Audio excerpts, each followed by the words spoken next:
Now, I have to say, in my lifetime, views about the purpose of education have changed greatly.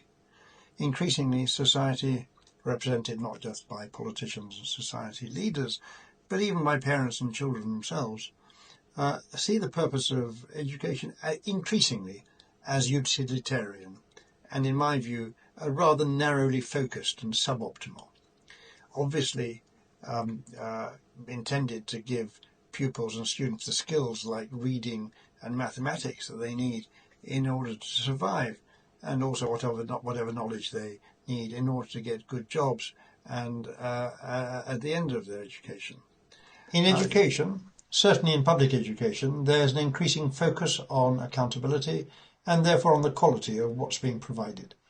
In this respect, public education is being treated like other public services and is subject to what is called the new public management policy, a results-based approach under which government places a greater focus on what it's getting for its money. But how is it to impose accountability, and in particular to assess the quality of what is provided in the schools and universities? In this talk, continuing my focus on education, I'll concentrate on inequalities in education and education opportunity and why it matters. Education has traditionally been seen as a way of improving your position in society, and in particular for achieving social mobility. As I said previously, I've worked in over 25 countries around the world, and I've seen very clearly some young people from disadvantaged backgrounds have been able to improve their fortunes as a result of their education experiences.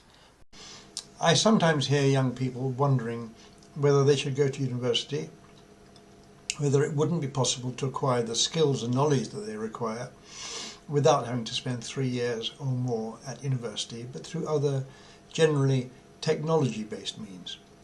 Now, that's something I've heard increasingly, as it coincides with the increasing number of private skills training providers who want to promote their offerings. I sympathise to a large extent, but the assumption behind this thinking is based on a narrow and wrong view of the purpose and the benefit of higher education. I've spent pretty well almost all of my career effectively in one type of work, forming and implementing policy at a national level, in my case for the last 20 years, university policy, how universities are funded, who should be admitted to university, what research is carried out and how research should be funded and evaluated. But in many ways that's unusual nowadays. When I began work more than 50 years ago, it was not unusual to begin working in one field and expect to end the working life in the same field. That's no longer the case.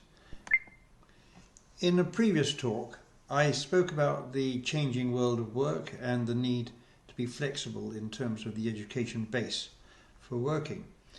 One thing I would say more generally about education is that there's a huge amount of evidence about the importance of pursuing education to the highest level that one's ability will permit. Education brings benefit both to the individual and to the state.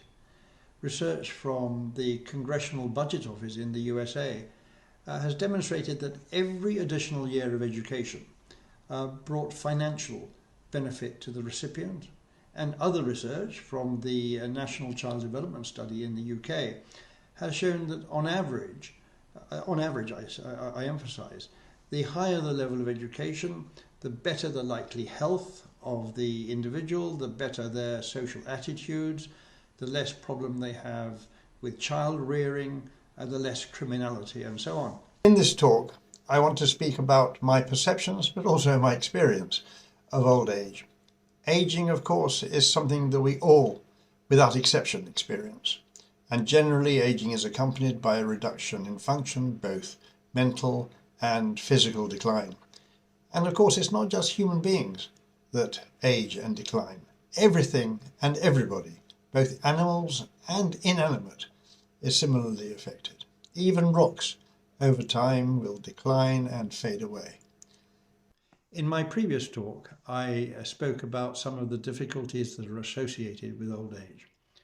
Old age is almost bound to be difficult, but nevertheless it's important to make the most of life at all stages, and old age is no exception. The physical decline can be mitigated by physical activity, that's essential. Failing continuing activity, the body will just accelerate its decline. And accompanied by physical activity, of course, is the need to engage in mental activity.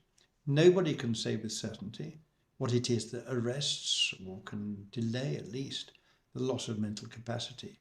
But to continue to be engaged in some mental activity is vital. In this talk, I shall be discussing rationalism, the assault on truth, and the dangers of faith. It's important not to take at face value the things that may be presented to you as facts, especially when these so-called facts often come from newspapers, people, or others with vested interests. Always, if you can, go back to the source. This applies as much to other walks of life as to research, but the requirement in research is particularly strong, and the requirement to quote sources and so on. But if the source itself is wrong, then your conclusions are likely to be wrong as well. And that was illustrated very well in a completely different sphere, maps. As I said in a previous talk, I visited over 70 countries in the course of my life, some as a tourist, but some in the course of my work. Visiting a country as a tourist can be a great experience and thoroughly worthwhile, despite the increasing scourge of excessive tourism having a serious impact on both the pleasure but also the culture and life of the countries visited. But as I've said previously, to work in a country can be infinitely more rewarding. It enables a deeper understanding of the people, their culture, and in the course of my work, their politics. In the course of my life, I've been fortunate enough to visit 70 or so different countries. And when I say visit, I don't mean just touching down in an aeroplane, but spending time in each. Often that's because work has taken me there. Working in a country is an excellent way of getting to know aspects of that country in depth that you might never see and appreciate as a tourist. But I certainly don't underestimate the benefits and the pleasure of visiting a country as a tourist.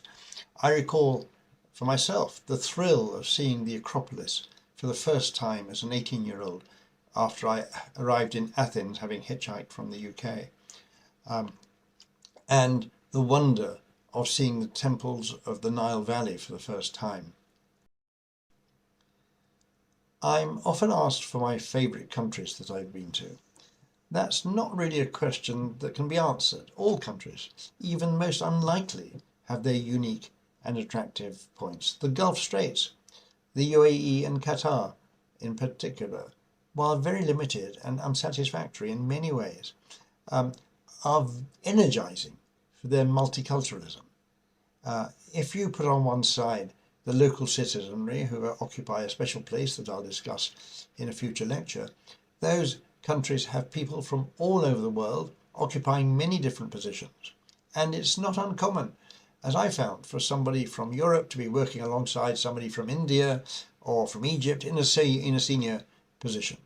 India I just love for its vibrancy, the colours, its culture, and of course its food. In this lecture, I want to continue discussing some of my experiences of working in different countries, focusing here on different examples of the impact of cultures on work. In an earlier lecture, I mentioned that the Arab Spring had had an impact in Qatar, which didn't experience its direct effects, but I noted specifically how it affected the National University, the Qatar University. Up to that point, the university had a strict quality control process which ensured that it provided high quality education. It was quite good, and that the students who attended it, graduated, were outstanding. Corruption often shows itself not through the exercise of money, but in the form of nepotism, the appointment of friends, acquaintances or families to jobs. This is a widespread and common and insidious practice. It's justified in terms of Well, it makes sense to appoint somebody that I know and trust to do the best they can, rather than appointing a stranger who I don't know at all. But it's deeply unsatisfactory. It's unfair. Somebody without the connections who is better qualified will not obtain the position that they're entitled to. And it also means that the best the best person rather, for the job is not appointed, and the country or organisation suffers as a result. But as I say, it's deeply ingrained. I was working in Syria, producing a report on the university system there, and I criticised the appointment practices.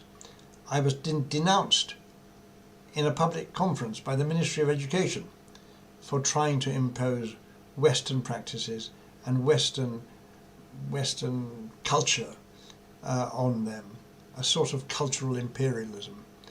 I do recognise the risk of imposing Western values, but I also observe that the fact that they may be Western doesn't make them wrong.